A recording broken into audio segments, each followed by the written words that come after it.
चला जाए आगे। कौन आया मंत्र अभी? 7 नंबर का आया।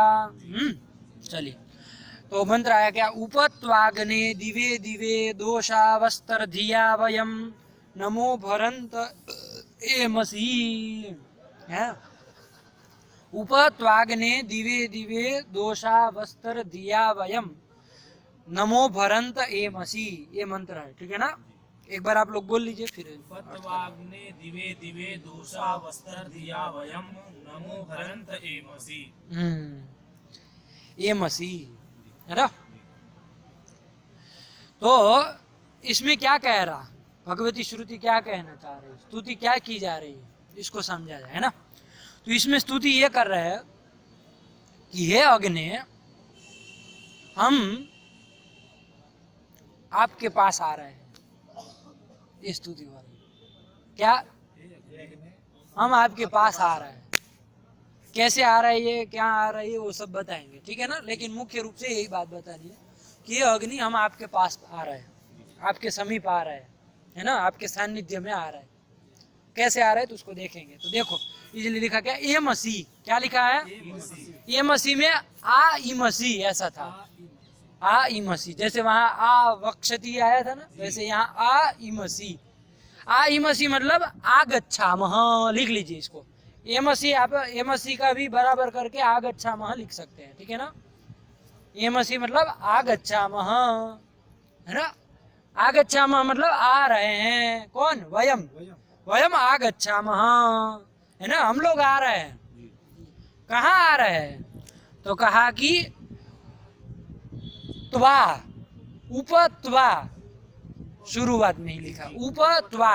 उप मतलब समीपे, त्वा मतलब त्वाम, मतलब आपके समीप में आ रहे हैं। उप मतलब समीपे, आया ना? और त्वा मतलब त्वाम, है ना? मतलब त्वाम मतलब आपके, समी, उप मतलब समीपे, ये मसी मतलब आगच्छामः, हम लोग आ रहे हैं।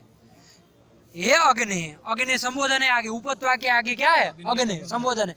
ये अग्नि उपत्वा एमसी, क्या अन्वय हो गया?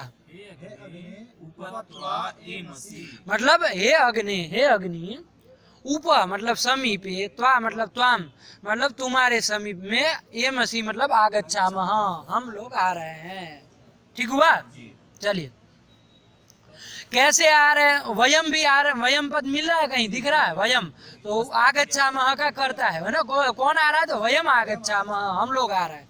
तो अन्वय कर लीजिए वयम को जोड़ करके, हे अग्नि वयम उपत्वा आग एमसी, हे अग्नि वयम मतलब हम सब लोग, उप मतलब समीपे, त्वा मतलब त्वाम तुम्हारे समीप में, एमसी मतलब आगच्छामः आ रहे हैं। आया कि नहीं आया?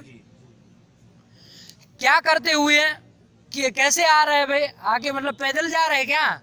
पैदल पहुंचेंगे उसके पास? तो कहा नहीं, नमो भरंतः। क्या कहा? नमो भरंतः, नमो, नमो भरंतः। नमो मतलब नमः मतलब नमस्कार, नमः मतलब नमस्कार, भरंतः मतलब संपादयन्तः, भरंतः मतलब लिख लीजिए संपादयन्तः। कैसे आ रहे? तो नमो भरंतः मतलब नमस्कारम संपादयन्तः, नमस्कार करते हुए आ रहे हैं, है ना? नमस्कारम नमस्कारम संपादयन्तः, संपादित करते हुए, है ना? नमस्कार करते हुए, आपकी स्तुति करते हुए आ रहे हैं। कहाँ? आपके पास। तो क्या बन गया? ये अग्नि वयम उपत्वा नमो भरंत एमसी। अन्वय हुआ कि नहीं हुआ? आपको नहीं समझ में आया? हे अग्नि, बोलिए ना, हे अग्नि वयम उपत्वा मतलब आपके पास, नमो भरंतः एमसी, ठीक है ना? चलिए, नमस्कार संपादित करते करते, नमस्कार करते करते आपके पास आ रहे हैं। आया कि नहीं आया? ये कर दिया। अब प्रश्न होगा, मतलब एक बार नमस्कार कर दिया और जा रहे क्या? तो कहा नहीं, एक बार नमस्कार नहीं कर रहे। दिवे दिवे, दिवे दिवे मतलब क्या? चलो कौन बताता है? समझो, प्रतिदिन। देखो एक जगह आ गया तो अब आ गया ना, वहां एक बार पहले दिवे दिवे आया, अर्थ आ गया, तो अब सब जगह आ गए। उसी तरह जैसे जैसे सूक्त पढ़ते जाएंगे ना, वैसे वैसे शब्द परिचय हो जाएगा, है ना। ये कुछ अलग नहीं होता है। आपको लगता है कि वैदिक मंत्र मतलब कुछ अलग ही अर्थ, कुछ इसमें अलग हो रहा है क्या? बिल्कुल साफ साफ झलक रहा है, अर्थ नहीं झलक रहा है। ओके, तो दिवे दिवे मतलब प्रतिदिन हम नमस्कार कर रहे हैं, एक दिन नहीं केवल, है ना, प्रतिदिन कर रहे हैं। और कैसे कर रहे हैं? तो दोषावस्तः, क्या लिखा? दोषावस्तः, है ना आगे पद, दिवे दिवे के बाद क्या है? दोषावस्तः। दोषा कहते हैं रात्रि को, दोषा कहते हैं रात्रि को। तो दोषावस्तः का लिख लीजिए रात्रौ अहनी, रात्रावहनी, है ना, रात्रौ अहनी मतलब रात दिन नमस्कार कर रहा है आपको, है ना। मतलब दिन में भी कर रहे थे, एक दिन में एक बार कर लिया था, नहीं, रात मतलब पूरे दिन, मतलब यही काम कर रहे हैं आपको, नमस्कार ही नमस्कार करे। सुबह उठ के नमस्कार, रात को सोते पहले नमस्कार, दोपहर को नमस्कार, नमस्कार ही नमस्कार कर रहे है कि नहीं? तो दिवे दिवे मतलब प्रतिदिन हम, और दोषावहनी मतलब रात दिन, है ना। हिंदी में अर्थ क्या होगा? रात दिन, यही। तो रात्रावहनी, है ना, सायणाचार्य ने लिखा रात्रावहनी। रात्रावहनी मतलब रात्रो अहनी, रात्रो मतलब रात्रि में, अहनी मतलब दिन में, मतलब रात दिन, बस नमस्कार ही नमस्कार, है कि नहीं? तो वही बात। चलो क्या हुआ अन्वय? हे अग्ने वयम उपत्वा दिवे दिवे दोषावस्तः नमो भरन्तः एमसि। हुआ कि नहीं हुआ? अब एक पद छूट गया, कौन छूट गया बताओ? दिया। ये बात हम नमस्कार कर रहे हैं, नमस्कार कर रहे हैं, लेकिन जैसे बहुत लोग नमस्कार करते हैं लेकिन कुछ ध्यान कहीं है और नमस्कार कहीं हो रहा है। ऐसा होता है कि नहीं होता है? ऐसे जोड़ के मंदिर में भगवान के सामने खड़े हाथ जोड़ के और ऐसे करते हैं, स्तुति बोलते हैं, मंत्र बोलते हैं, स्तुति करते हैं, ऐसा करते हैं कि नहीं करते हैं? उधर ऐसे करते रहते हैं, तो वैसे वाला है ना। तो ऐसा होता है, तो ऐसे नहीं कर रहे हम आपको दिया नमस्कार कर रहे। कैसे? दिया, दिया मतलब बुद्धिया, बुद्धि के द्वारा, मतलब हमारा ध्यान लगा करके, है ना। दिया बुद्धिया, है ना, बुद्धि पूर्वक, है ना। ऐसा नहीं कि बस केवल रट लिया है कोई आपका श्लोक मंत्र नाम, तो बस बोले जा रहे, बोले हमारा ध्यान कोई हो रही है कि वहां कुत्ता ना पहुंच जाए, है ना। ऐसा नहीं, बिल्कुल यहाँ ही ध्यान है कि नहीं? तो ऐसे दिया मतलब बुद्धिया, दी शब्द है ना बुद्धि का आज तक, है ना। तो दिया मतलब बुद्धिया, तो वही कर दिया कि हे अग्ने वयम मतलब हम सब लोग, उपत्वा मतलब आपके समीप में, एमसि मतलब आगच्छामः, लेकिन कैसे कैसे? दिवे दिवे मतलब प्रतिदिन, दोषावस्था मतलब रात दिन, दिया मतलब बुद्धि पूर्वक, नमः मतलब नमस्कार, भरन्तः मतलब संपादयन्तः, है कि नहीं? कि एमसि आगच्छामः, कि ये अग्ने हम सब लोग आपको रात दिन प्रतिदिन बुद्धि पूर्वक नमस्कार करते हुए आपके समीप में आ रहे हैं, है कि नहीं?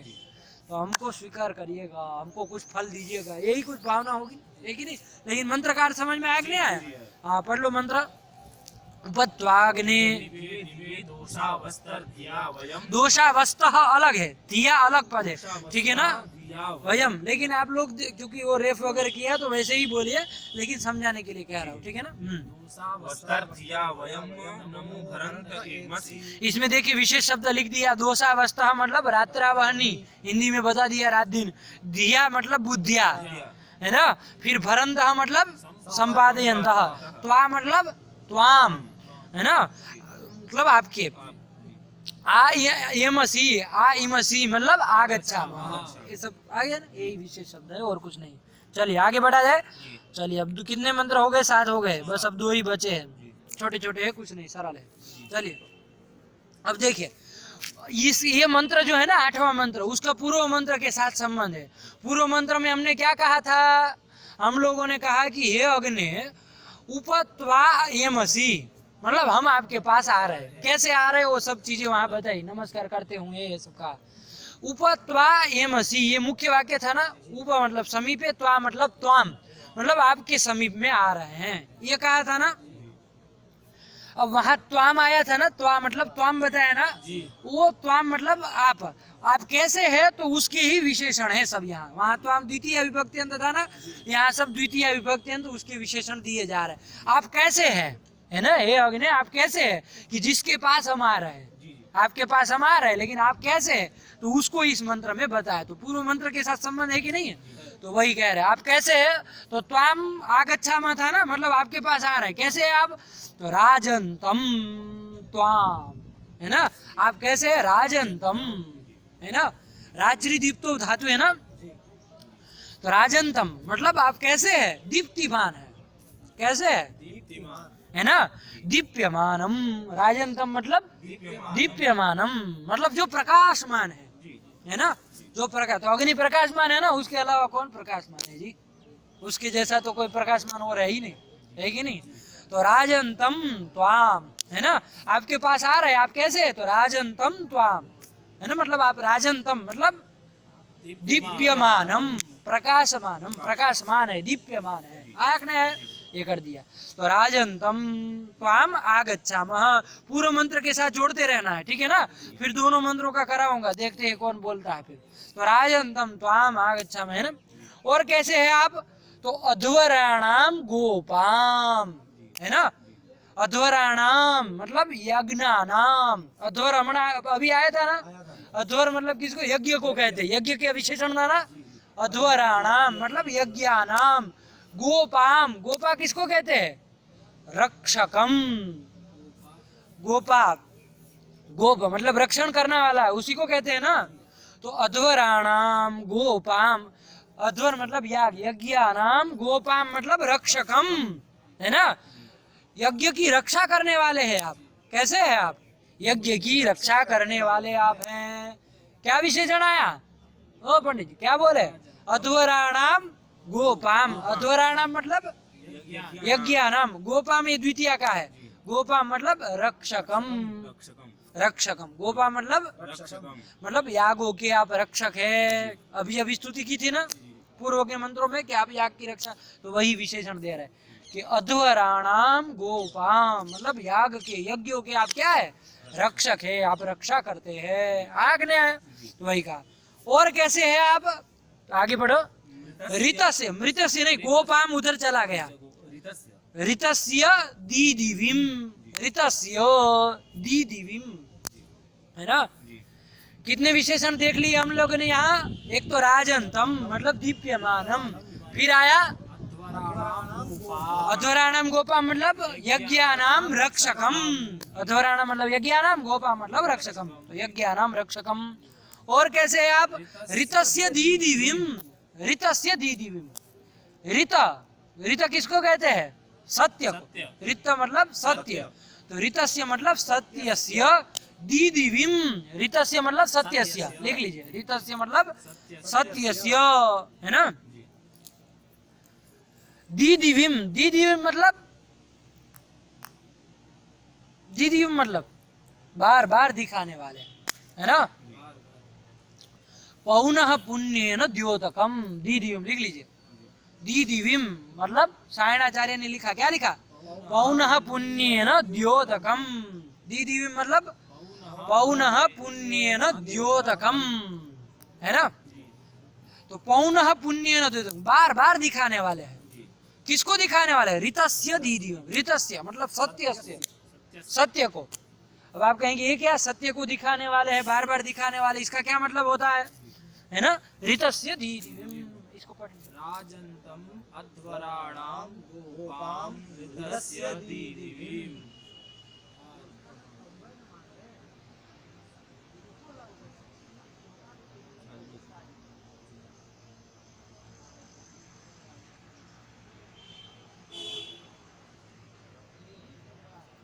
राजंतम अध्वराणाम गोपाम ऋतस्य दीदिविम, दीदिविम ये कर दिए, ठीक। चलिए, तो ऋतस्य दीदिविम, ऋतस्य मतलब क्या कह रहे, सत्यस्य। तो अब सत्य क्या होता है ना, सत्य के द्योतक है, मतलब बार बार सत्य को दिखाने वाले, मतलब क्या, तो देखो हम लोगों के लिए सत्य तो क्या होगा, याग का जो फल है वही सत्य है ना, हम लोगों के सत्य क्या हो, हम तो और कुछ समझ में ही नहीं आता, बस याग का फल मिल जाए हमारा काम हो गया, है कि नहीं। हमारा तो मुख्य चीज वही होता है, बस हमको याग का जो फल होता है वो मिल जाए, बाकी सब जो होता है वो जो वहाँ खाना खाता है वो खाए ना, जैसे कि जाता है जो जहाँ प्रक्रिया होती है वो हमको अपना। तो हमारे लिए सत्य तो क्या है, कर्म का जो फल है, याग का जो फल है, यज्ञ का जो फल है वही, तो उसको दिखाने वाला है ना। तो ऋतस्य मतलब सत्यस्य, यद्यपि ऋतस्य मतलब सत्यस्य, लेकिन काउंस में मैंने यहाँ घेर के लिखा है कर्म फलस्य, इसको जोड़ के रखा है, वो आपको केवल समझना है, ठीक है ना। सायणाचार्य ने भी ये लिया है, बहुत अच्छा है, अच्छा लगा हमको इसलिए जोड़ दिया। तो ऋतस्य मतलब सत्यस्य, वो सत्य क्या है तो कर्म फल, उसके दी दीवी है। आप क्या है, दी दीवी, दी दीवी मतलब लता दीदी नहीं, अच्छा अच्छा कि दीदी कर दी, दी दीवी में मतलब पुण्य न द्योतकम, मतलब बार बार दिखाने वाले हैं, है ना। आप लोग अनुभव करेंगे जब याग होता है ना, यज्ञ करते हैं ना, आप लौकिक याग भी देख लीजिए, तो उसमें जब आप यज्ञ करते हैं ना, तब तक वो यजमान जो होता है ना, मैं उसकी दृष्टि से कह रहा हूँ, थोड़ा आप कभी उस फीलिंग से भी देखिए, वो भी फीलिंग करिए, तो उसको तब तक लगता ही नहीं, उसको पहले प्रक्रिया होती है ना बहुत है, वो गणपति पूजन करेंगे, स्थापन कराएंगे, वो कराएंगे, स्थापन में जो आवाहित देवता उनका सब पूजन कराएंगे, या उनको कुछ हो सा, वो अग्नि जब प्रकट होते हैं ना तब उनको समझ में आता है हाँ कुछ हुआ, होता है कि नहीं होता है, तब उनको लगता है हाँ हमने कुछ किया, अब हमको जरूर कुछ मिलेगा, ऐसा उसको आता है ना। अग्नि आते ही बस वो भावुक हो जाता है, थोड़ा कभी देखिए उसको समझ में आएगा। तो क्यों, क्योंकि अग्नि ही उस सत्य मतलब कर्म फल को दिखाने वाले हैं, मतलब अग्नि को देखते ही हमको उसका स्मरण होता है ना। तो वही अग्नि क्या कराते हैं, ऋतस्य मतलब सत्यस्य, कर्म फलस्य, दीदी मतलब पुनः पुनः अति पौनः पुण्य न द्योतकम, है ना, बार बार दिखाना। अग्नि को देखते ही फल हमको याद आता है ना, फल वो होता है, वाह अब फल मिलेगा, अब कुछ होगा, अब कुछ होगा, है कि नहीं। तो ऐसे है। तो ऋतस्य धी दिव्यम, तीन विशेषण हो गए, कौन कौन, राजंतम मतलब दीप्यमानम, अध्वराणाम गोपाम मतलब यज्ञानाम रक्षकम, ऋतस्य धी दिव्यम मतलब कर्म फलस्य पौनः पुण्येन द्योतकम। आया कि नहीं, ऐसे त्वाम आगच्छामः, ऐसे आपके पास हम आ रहे हैं, है कि नहीं। और कैसे है आप, बस अंतिम एक विशेषण इस मंत्र का, है ना। स्वेदमे वर्धमानम, उत्तरार्ध देखो, स्वेदमे वर्धमानम, स्वेदमे, दमे मतलब गृह, दम कहते हैं गृह को, तो दमे मतलब गृह, दमे मतलब गृह, तो स्वे दमे मतलब स्वे गृह मतलब स्वकीय गृह, वर्धमानम है ना, मतलब अपने घर में बढ़ने वाले हैं आप, अपने घर में मतलब आप अपने स्वयं के घर में बढ़ने वाले हैं। तो अग्नि का घर क्या होता है जी, अग्नि का घर कौन होता है ये बताओ पहला। हाँ यज्ञशाला, यज्ञशाला उसका, तो उसमें बढ़ते ही रहने वाले हैं आप, है ना, कम नहीं होते, बढ़ते ही जाते, बढ़ते ही जाते, जैसे जैसे होम होता जाता वैसे बढ़ते जाते, होता है कि नहीं होता है ना, जैसे जैसे होम होता जाता याग होता जाता वैसे बढ़ते जाते हैं, वो ज्वाला उठती जाती उठते। तो स्वेदमे मतलब स्वकीय गृह, वर्धमानम है ना, मतलब बढ़ने वाले हैं आप, है कि नहीं है। तो दमे मतलब गृह, तो स्वे गृह मतलब स्वकीय गृह, और उनका घर मतलब कौन, बंगला बंगला नहीं, वही यज्ञशाला ही उनका घर है कि नहीं। तो वहाँ वो वर्धमानम बढ़ने वाले हैं, आप अपने घर में बढ़ने वाले हैं, है कि नहीं है ना।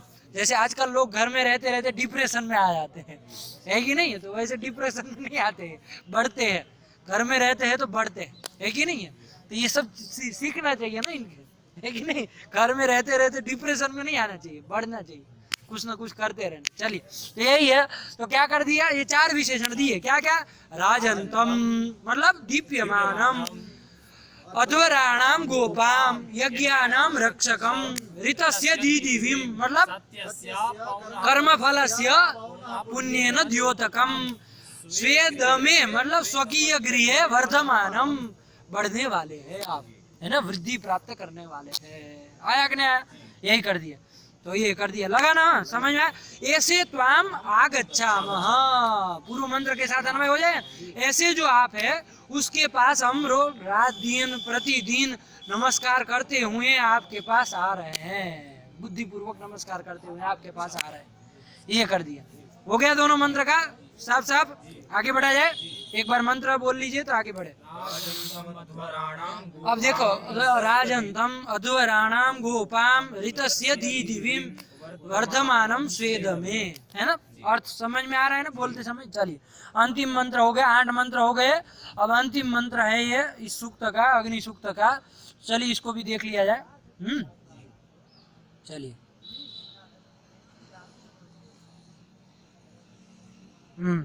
क्या आया? स नः पितेव सूनवेग्ने सूपायनो भव सचस्वानः स्वस्तये, है ना, इतना ही है छोटा सा। स नः पितेव सूनवे अग्ने सूपायनो भव सचस्वानः स्वस्तये, ठीक है ना। मंत्र का जब आवृत्ति करना तो जैसे लिखा वैसे ही करिए ना। वो वैसे तो हम लोग वैसे नहीं कर रहे हैं आवृत्ति, लेकिन फिर भी वो दोषावह न हो, क्योंकि गलत उच्चारण करेंगे। वेद भगवती श्रुति तो है ही, अब उसको गलत उच्चारण करेंगे तो दोष पाक न हो, इसलिए कम से कम जैसे लिखा वैसे ही पढ़िए, उसमें आवृत्ति करते समय तोड़िए मत, है ना, ऐसा हमारा आग्रह है। फिर आप लोग जैसा उचित समझे। स नः पितेव सूनवेग्ने सूपायनो भव सचस्वानः स्वस्तये, ये कर दिए। एक बार बोल लीजिए आप लोग फिर जल।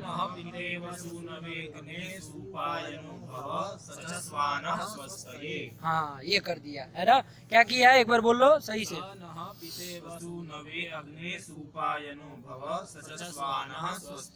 हाँ ठीक है ना, ये कह रहा है। देखो क्या कह रहा है, ऊपर ऊपर समझ लीजिए कि हे अग्नि आप क्या करिए हमारे लिए, अंतिम मंत्र है बस, अब निष्कर्ष के रूप में प्रार्थना कर रहे हैं। हे अग्नि आप हमको शोभन, जो हमारे लिए जो भी शुभ है वो हमको प्राप्त कराइए, है ना। हमारे लिए जो भी कल्याणकारी जो भी चीज़ है, कल्याण का, हमारा कल्याण करने के लिए हर हमेशा के लिए हमारे पास उपस्थित रहिए। कैसे? तो एक बहुत अच्छा दृष्टांत दिया उन्होंने, जो भगवती श्रुति ने जो प्रार्थना की दृष्टांत जो दिया ना, बहुत अच्छा दिया। यदि सही से हृदयंगम करेंगे इस मंत्र को तो बहुत आनंद आएगा। इतना अच्छा वो उपमा दी, दृष्टांत दिया। अग्नि को प्रार्थना तो की कि आप हमको अच्छी अच्छी चीजें दीजिए और हमारे कल्याण के लिए हमेशा के लिए उपस्थित रहिए, ये प्रार्थना तो की। लेकिन किसकी तरह से, कैसे? तो उसमें उत्तर सुनवे पिता इव ये दिया है, तो उसको समझेंगे हम जब उसमें जाएंगे, है ना। कैसे वो दृष्टांत बाद में लास्ट में बताता हूँ, अंतिम में उसके साथ ही सूक्त खत्म वो करेंगे पूरा। चलिए तो अब चला जाए, अर्थ देखना है। तो क्या करा, संबोधन करी हे अग्नि, मिल रहा है कहीं अग्नि, तो ये संबोधन करी हे अग्नि। सह, सह मतलब वो, सह मतलब क्या होता है, वो होता है ना, वो मतलब अभी जो स्तुति की, कैसे राजंतम अध्वराणाम गोपाम, क्या क्या क्या क्या कैसे कैसे, ऋतस्य दीदिवीम और स्वेद में वर्धमानम, ऐसे जो आप हैं सह अग्नि, त्वम ऐसे आप क्या करें, तो नह, नह है ना स के बाद, नह, नह मतलब अस्माकम, नह मतलब आता है ना, बनता है ना उसमें, सह मतलब, नह मतलब अस्माकम, सुन सुपायनो भव, क्या दिया है ना, ये अग्नि सह मतलब त्वम, नह मतलब अस्माकम, सुपायनो भव, सुपायनः, सुपायनः मतलब शोभन प्राप्ति युक्त, सुपायनः मतलब शोभन प्राप्ति युक्त, है ना। ये विशेष शब्द इसमें ध्यान रखेगा। सुपायनः मतलब शोभन प्राप्ति युक्त, शोभन मतलब अच्छा अच्छा जो प्राप्ति है उससे युक्त होवे। हे अग्नि आप, नह मतलब अस्माकम कृते हमारे लिए, आप कैसे होवे, सुपायनो भव मतलब शोभन प्राप्ति युक्तो भव, मतलब शोभन जो अच्छी अच्छी जो प्राप्ति है ना, बहुत अच्छे अच्छे पदार्थों की प्राप्ति, उसके युक्त होवे आप, है ना, मतलब वो सब चीजें हमको प्राप्त करावे। आया कि नहीं, तो शोभन प्राप्ति युक्तो भव, आया कि नहीं। और कैसे होवे, तो नह दूसरे उत्तरार्ध में जा रहे हैं, नह है कि नहीं, वहां सचस्वा नह स्वस्थ है, तो नह मतलब अस्माकम, नह मतलब अस्माकम अभी किया ही ना, पूर्व उसमें भी है, पूर्वार्ध में भी है नः, यहाँ पर भी दूसरी बार नः। तो नः मतलब अस्माकं स्वस्थये, स्वस्थये मतलब कल्याणाय, स्वस्थये मतलब कल्याणाय, विनाश राहित्यार्थम, जो भी करिए है ना, हमारे कल्याण के लिए, हमारा विनाश न हो, विनाश राहित्यार्थम, विनाशा भाव के लिए है ना, विनाश न हो इसके लिए क्या हो गए आप, सचस्व है ना, नः स्वस्थये सचस्व। पूर्वार्ध में प्रार्थना की नः सुपायनो भव, मतलब हमारे लिए, नः मतलब अस्माकं सुपायनो भव मतलब शोभन प्राप्ति युक्तो भव। उत्तरार्ध में कह रहे नः स्वस्थये सचस्व, मतलब नः मतलब अस्माकं स्वस्थये मतलब कल्याणार्थम, सचस्व, सचस्व मतलब समवेतो भव है ना, सचस्व मतलब सचस्व मतलब समवेतो भव, समवेत हो है ना, मतलब संबद्ध हो, पूर्णतः उपस्थित रहो है ना, हमारे कल्याण करने के लिए, हमारा कहीं विनाश मान लीजिए हो रहा है तो उसको अटकाने के लिए हमेशा के लिए क्या करो, सचस्व है ना, सचस्व मतलब समवेतो भव, संबद्धो भव, हमेशा के लिए संबद्ध रहिए, हमारे साथ रहिए, हमारी रक्षा के लिए, है कि नहीं है? कितनी बड़ी प्रार्थना है कि नहीं? जो जब साथ में रहेंगे तो रक्षा तो करेंगे ही, और जो चीज हमको चाहिए तो वो चीज भी देंगे, दिलाएंगे, है कि नहीं है? तो इसलिए प्रार्थना भगवती श्रुति कर रही। आया कि नहीं आया? हे अग्ने सह मतलब वही, वो आप है ना, वो त्वम, वो आप क्या करिए, नः सुपायनो भव और नः स्वस्थये सचस्व, ये दो प्रार्थना की। अब दृष्टांत दिया किस तरह से, उदाहरण दे रही भगवती श्रुति, कैसे, तो सूनवे पिता इव, पितेव सूनवे, इतना अंश छोड़ दिया था हमने पूर्वार्ध में। तो सूनवे मतलब पुत्राय, सुनु कहते हैं ना पुत्र को, सुनु मतलब पुत्र है ना, तो सूनवे मतलब पुत्राय, पुत्राय पिता इव, पुत्र के लिए जैसे पिता रहता है वैसे रहो। आहा, है कि नहीं? जैसे पुत्र के लिए, पुत्र को जो चीज चाहिए उस चीज को देने के लिए जैसे पिता क्या करता है, उसके पास रहता है कि नहीं रहता है, वैसे ही रहो, मतलब हमारे पिता के रूप में हमारे पास रहो, ये प्रार्थना कर रही भगवती है ना। जैसे एक पुत्र के पास एक पिता रहता है ना, उसको जो चीज चाहिए वो दिलाता है उसको, है ना। छोटा बच्चा होता है तो मतलब जाएगा वहाँ बाजार में, कुछ उसको खिलौना अच्छा दिखा तो वो चाहेगा कि हमको मिले, तो पिता दिलवाता है कि नहीं दिलवाता है। यद्यपि उसके पास कम पैसा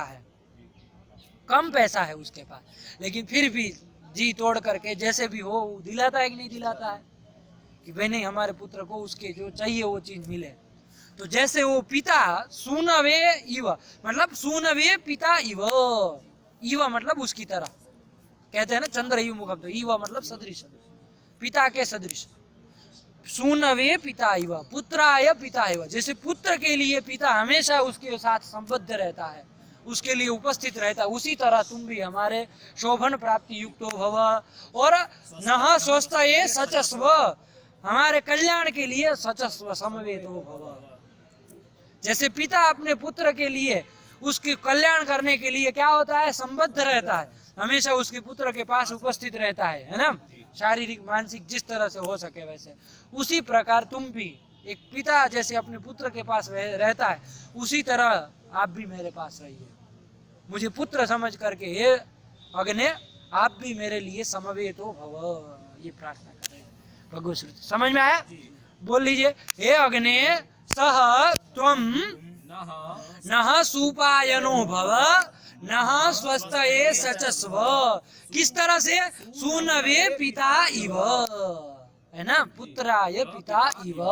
ठीक, इसमें विशेष शब्द में ध्यान रखिएगा। और नः तो आप जान ही रहे, अस्माकम सुपायनः मतलब शोभन प्राप्ति युक्त, और सचस्व मतलब समवेतो भव, और सूनवे मतलब पुत्राय। आया कि नहीं आया? तो ये हम लोगों ने अग्नि सूक्त पढ़ लिया। ये अग्नि सूक्त कौन से मंडल का है? प्रथम मंडल का प्रथम ही सूक्त है, एक एक शुरुआत में ही बताए थे। इस सूक्त के ऋषि कौन है?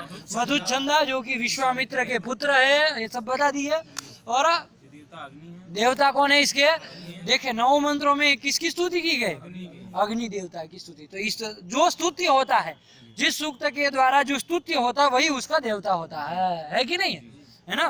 तो यहाँ किसकी स्तुति हो रही है? 9 मंत्रों के द्वारा अग्नि की। तो वही इस सूक्त का देवता है और उसी के अनुसार इस सूक्त का नाम भी अग्नि सूक्त रखा, देवता के नाम पे ही रखा, अग्नि सूक्तम, है कि नहीं? तो देवता कौन है? अग्नि देवता है। इसके बाद क्या था? छंद गायत्री छंद। छंद क्या है? गायत्री छंद है कि नहीं? क्योंकि देखा ना हमने शुरुआत के प्रथम मंत्र में देखा था कितने वर्ण थे? 24 मंत्रों का होता है ना। 8 वर्ण के कितने पाद थे? 3 पाद है ना। त्रिपादा गायत्री कहते हैं ना, 3 पाद वाली गायत्री होती है। गायत्री छंद में 3 पाद होते हैं, त्रिपादा गायत्री। प्रत्येक पाद में 8 वर्ण रहेंगे तो 8 दिया 24 हो जाएंगे। तो 24 वर्णों का क्या होता है? गायत्री छंद होता है। हमने प्रथम मंत्र में गिन के दिखाया था, आप लोग 9 मंत्रों में जाके अभ्यास कर लीजिएगा, देख लीजिएगा, ठीक है ना? 24 ही मिलेंगे। तीनों पाद 3 पाद होंगे सब में, और तीनों पादों में 8 होंगे, कुल मिला के 24 वर्ण होंगे एक मंत्र में। आया कि नहीं? तो इस सूक्त का छंद कौन है? तो गायत्री। और मंत्र संख्या कितनी है? 9 मंत्र है ना। और 9 मंत्रों का हमने अर्थ भी देख लिया, लगा सही से समझ में आया? चलिए इसी के साथ रखते हैं, अब मिलते हैं अगले सूक्त के साथ अथवा तो अगले कोई भी पाठ के साथ, ठीक? चलिए। व्याजस्वीकृत सेवया विदुरभूदगरे सरः श्रीमताम् मानव्याहति कैतवा वनमनादीशस्त्रिलोकी पतिः संभिन्नाद्य कुलप्रसूति विभवादम्भोजमब्जालयो यस्य श्रीगिरिजापदाम्बुजयुगं तत्स्यादभिष्टप्रदं भगवत्यै नमः। पराम्बिकायै नमः।